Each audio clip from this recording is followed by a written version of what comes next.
Okay student, so today we are going to start the pressure. Pressure से पहले हम लोगों को थ्रस्ट समझना जरूरी है। What is thrust? ठीक है, तो सबसे पहले हम लोग थ्रस्ट समझते हैं।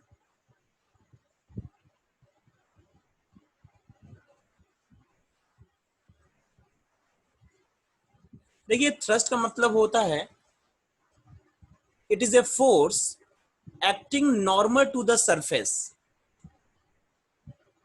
It is a force acting normal to the surface.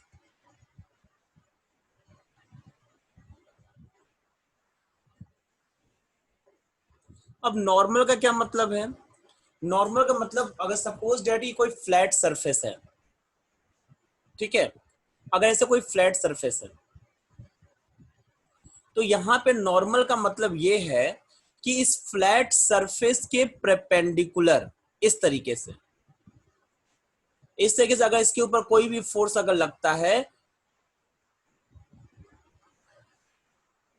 ठीक है, तो इस फोर्स को हम लोग बोलेंगे थ्रस्ट। ठीक है, force acting perpendicular to the plane surface. ठीक है, जैसे कि मान लीजिए कि कोई टेबल है, ठीक है, उस टेबल पे कोई बुक रखी हुई है। मान लीजिए कोई टेबल है,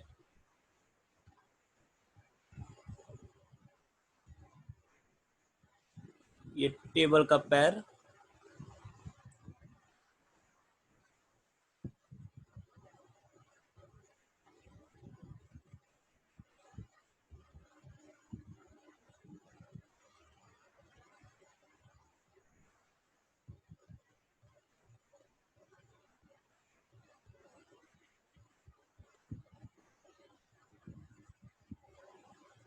ठीक है, इस टेबल पे कोई एक बुक मान लीजिए रखी हुई है, कोई भी एक किताब।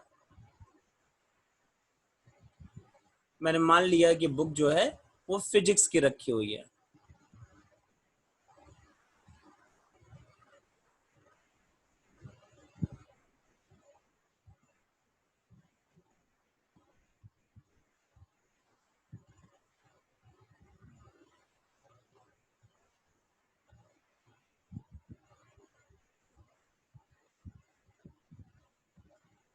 अब इस बुक का कुछ ना कुछ वेट होगा, ठीक है, और ये वेट अगर आप ध्यान से सोचोगे तो ये जो वेट है ये टेबल के परपेंडिकुलर ही लगता है। ठीक है, तो इस टाइप के फोर्स को भी हम लोग क्या बोलेंगे? थ्रस्ट। ठीक है, और सुंदर डायग्राम बना दें, बना देते हैं।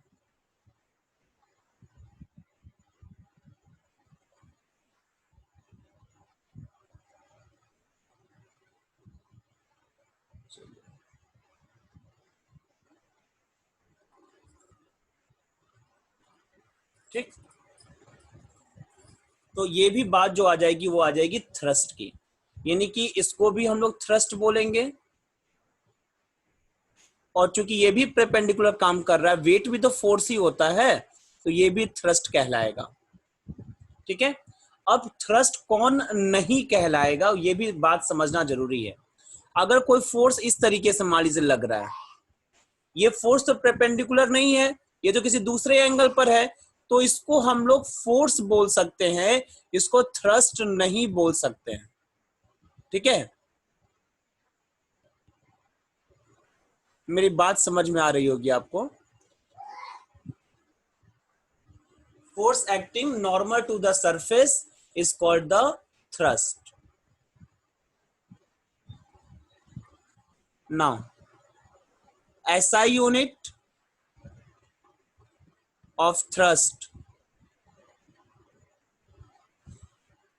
क्योंकि जो थ्रस्ट है ये फोर्स ही तो है ना, तो फोर्स की यूनिट होती है न्यूटन, तो इसकी भी यूनिट हो जाएगी न्यूटन, सिंबल कैपिटल एन। ठीक है, अगर इस केस में अगर आपसे पूछा जाए कि thrust exerted by a body on the surface, अगर ये वाला केस मान लीजिए पूछा जाए आपसे, thrust exerting by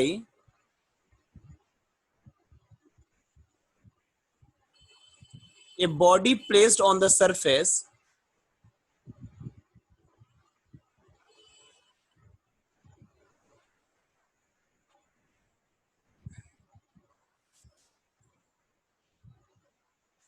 will be equal to, देखिए जैसे ये किताब एक बॉडी है और ये किसी सरफेस टेबल के सरफेस पे रखी हुई है, तो ये कितना थ्रस्ट एक्सर्ट कर रहा है, equal to the weight of the body.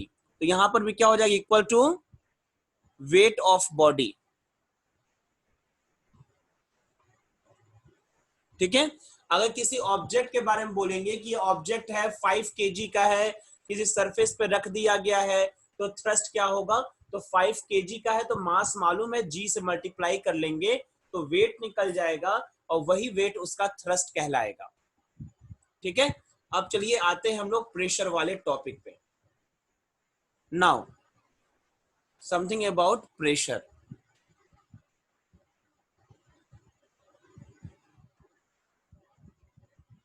Denoted by capital P। One more thing, this is a vector quantity, thrust is vector quantity, क्योंकि फोर्स है ना।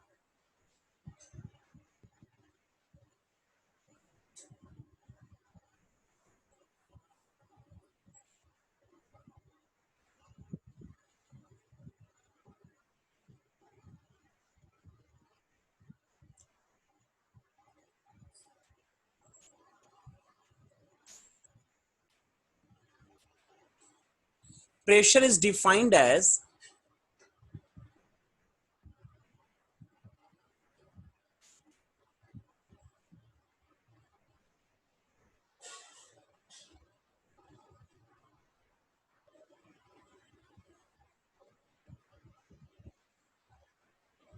thrust acting per unit area, thrust acting per unit area, मतलब unit area पे जितना thrust act करेगा उसको बोलेंगे pressure.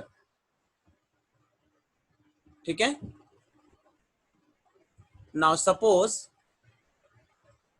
There is some area A, ये कुछ एरिया है जिसको ए मैंने मान लिया। ठीक है।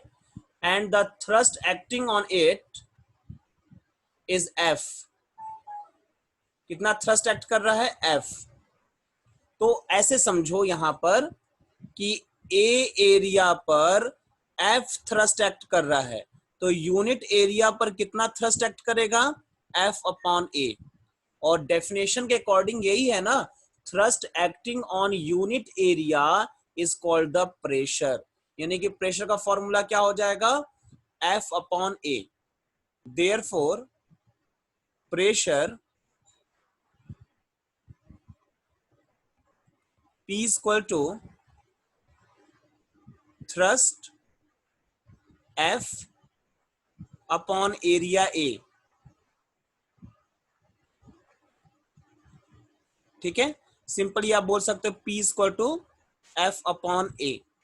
लेकिन ध्यान देना ये F फोर्स नहीं, F थ्रस्ट है, बस इतनी सी बात ध्यान में रखनी है। ठीक है। SI यूनिट क्या हो जाएगा इसका, SI यूनिट फोर्स का यूनिट न्यूटन हो जाएगा और एरिया क्या हो जाएगा, मीटर स्क्वायर। तो इसका आंसर हो सकता है न्यूटन पर मीटर स्क्वायर, और is also called the pascal. symbol is capital P, small a, Pascal, and it is a scalar quantity। ये बहुत इंपॉर्टेंट है, याद रखना, क्योंकि बच्चों को कंफ्यूजन होता है, सोचते हैं कि फोर्स वेक्टर है तो प्रेशर भी वेक्टर होगा। नहीं, प्रेशर जो होता है वो स्केलर क्वांटिटी होती है, it is a scalar quantity.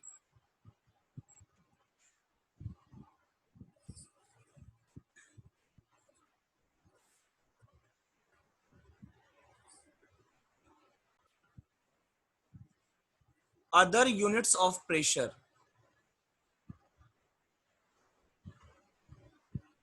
Pressure की बाकी और कौन कौन सी यूनिट्स होंगी वो भी देखा जाए, जो कि न्यूमेरिकल क्वेश्चंस में अक्सर देखने को मिलेगा।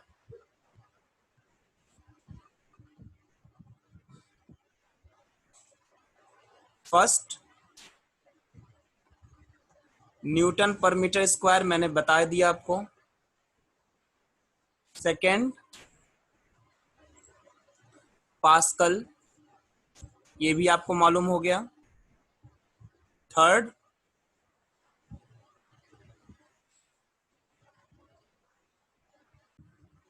इसके बाद अगर सीजीएस यूनिट की बात करोगे आप तो न्यूटन की जगह पे डाइन आ जाएगा और मीटर स्क्वायर की जगह पे सेंटीमीटर आ जाएगा, ये हो जाएगा। फोर्थ यूनिट हो जाएगी आपकी बार। ठीक है, बार भी जो होती है वो प्रेशर की यूनिट होती है।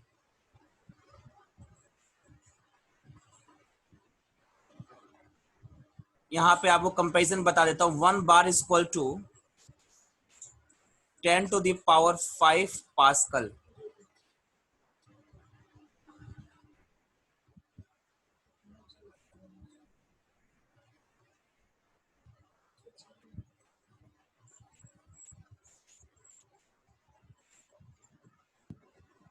ठीक है, और भी यूनिट हो जाएगी आपकी जैसे atmospheric pressure.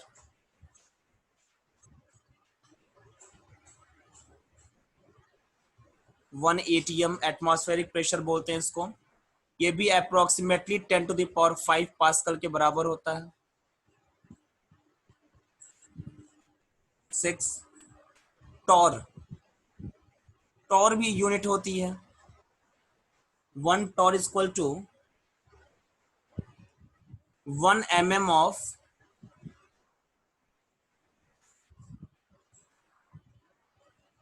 Hg, mercury column. Pressure को हम लोग मिलीमीटर ऑफ मरकरी कॉलम में भी मेजरमेंट करते हैं। मिलीमीटर या सेंटीमीटर ऑफ मरकरी कॉलम।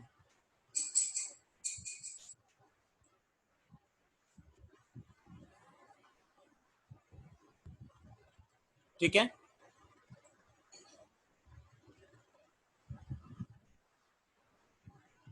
तो इतने यूनिट्स हैं। एक और मैं बता दूं आपको, मालूम होगा कि 1 एटमॉस्फेरिक प्रेशर जो होता है वो 760 मिलीमीटर ऑफ मरकरी कॉलम के बराबर होता है। तो ये भी आप याद करके रखेंगे। 1 ATM is equal to 760 mm of mercury column. ठीक है, तो फिलहाल में इतने टाइप की यूनिट्स हो सकती हैं प्रेशर के जो यूज आपको मिलेगा। जनरली आपको पास्कल का काम मिलेगा। ठीक है, एटीएम मिल सकता है और बार कभी कभी मिल जाएगा, mm ऑफ Hg। ये सबका काफी ज्यादा यूज होगा, लेकिन जानना तो सबको है। ठीक है, क्योंकि हो सकता है एग्जाम में एमसीक्यू टाइप से पूछ दे कि बताइए इसमें से कौन सा जो है वो प्रेशर की यूनिट नहीं है या कौन सी प्रेशर की यूनिट है। ठीक है, तो फिर हम लोगों को दिक्कत हो जाएगी अगर हम लोग नहीं जानते रहेंगे तब। ठीक, तो इसको नोट करना है।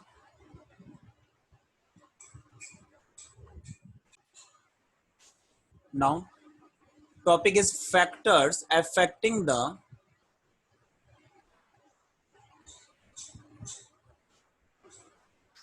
प्रेशर।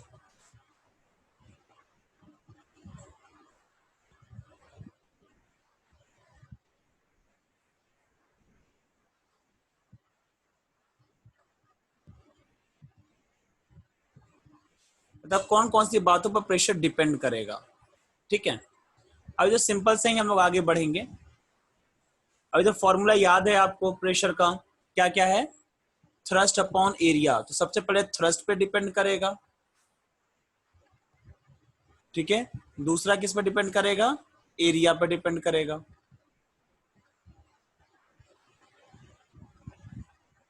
ठीक है, थ्रस्ट पे किस तरह डिपेंड करेगा? If the thrust will increase, on increasing the thrust,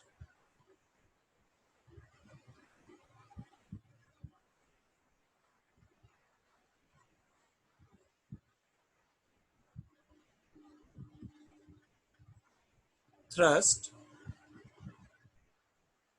pressure will also increase।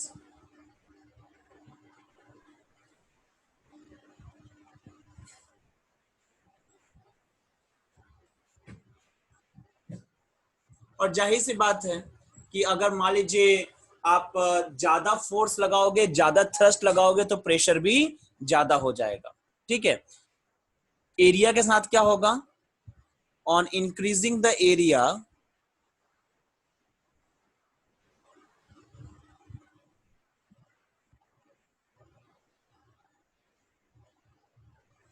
Pressure will decrease. इसमें इनवर्सली प्रोपोर्शनल होता है।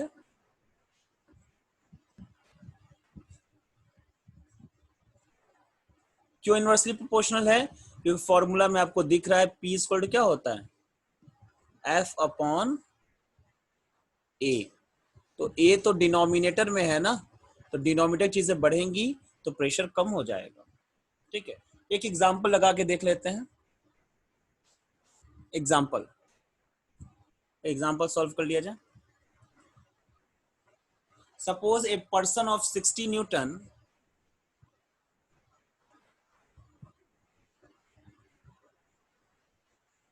मतलब एक पर्सन है जिसका वेट क्या है? 60 न्यूटन है। Stands on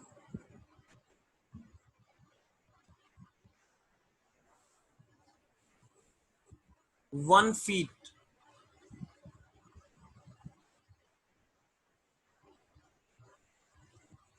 having area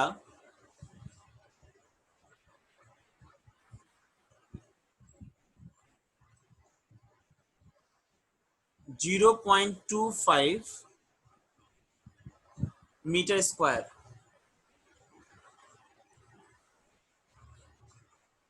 find pressure.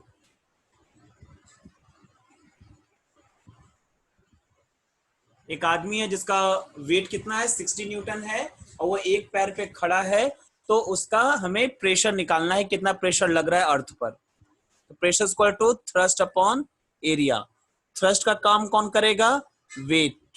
और एरिया कितना है? 0.25। टोटल कितना आ जाएगा? 240 पास्कल।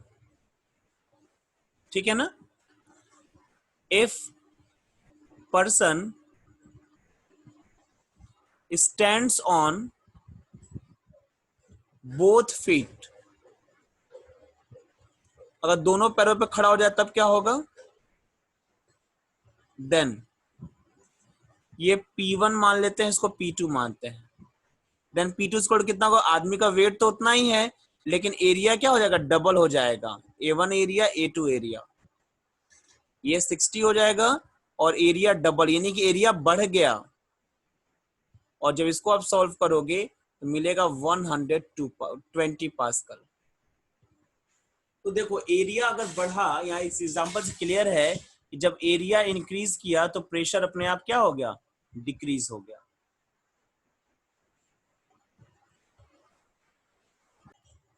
ठीक है, अब इसके कुछ एप्लीकेशंस भी मैं आपको बता दूं।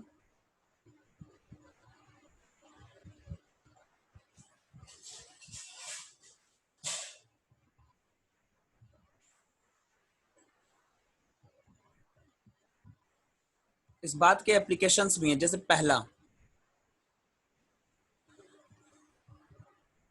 प्रेशर इंक्रीज, ऐसे केसेस जिसमें हम प्रेशर को इंक्रीज करना चाहते हैं। फॉर इंक्रीजिंग प्रेशर, इसके कौन कौन से एग्जांपल्स हैं?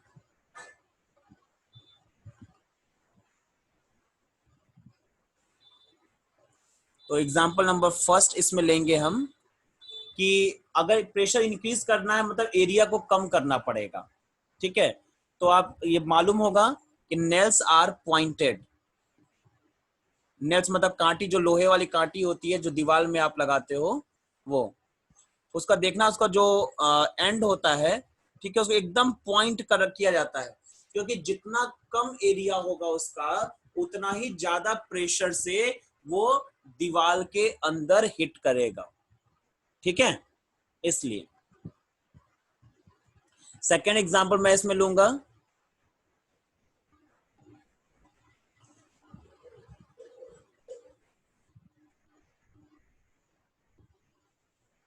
Knife is sharp.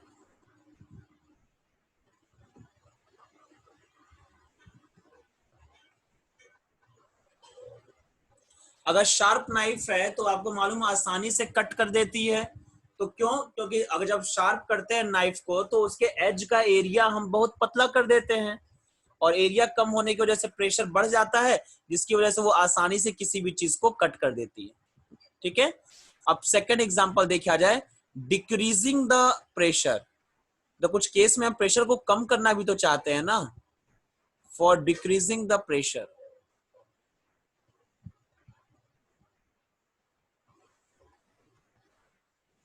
तो पहला केस मैं लूंगा आपका स्कूल बैग का। School bag provided with broad handle. आपका जो स्कूल बैग है उसका देखिएगा, जो आप शोल्डर पे रखते हो, जो उसका हैंडल, वहां पर एरिया ज्यादा होता है। Provided with broad handle at shoulder. ठीक है ना, कंधे पर जो पार्ट आता है बैग का, वो देखोगे वो चौड़ा रहता है। चौड़ा रहने से एरिया बढ़ गया, जिसकी वजह से प्रेशर कम हो जाता है। कभी सब्जी लाने भी जाओगे, देखना जिस जिस झोले का पतला एरिया होगा, ठीक है, वो झोले को उठाने में ज्यादा तुमको प्रेशर लगेगा, और जिसका हैंडल जो है थोड़ा चौड़ा होगा, उसको उठाने में कम प्रेशर लगेगा।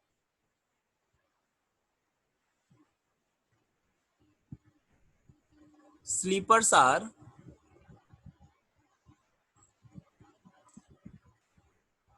Placed below railway line.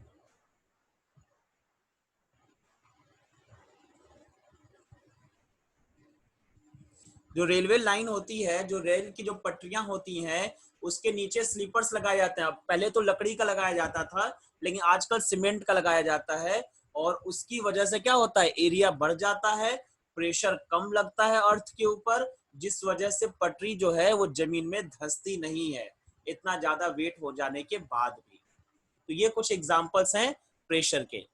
ठीक है, बाकी प्रेशर से रिलेटेड हम लोग नेक्स्ट डे पर देखेंगे और भी टॉपिक्स।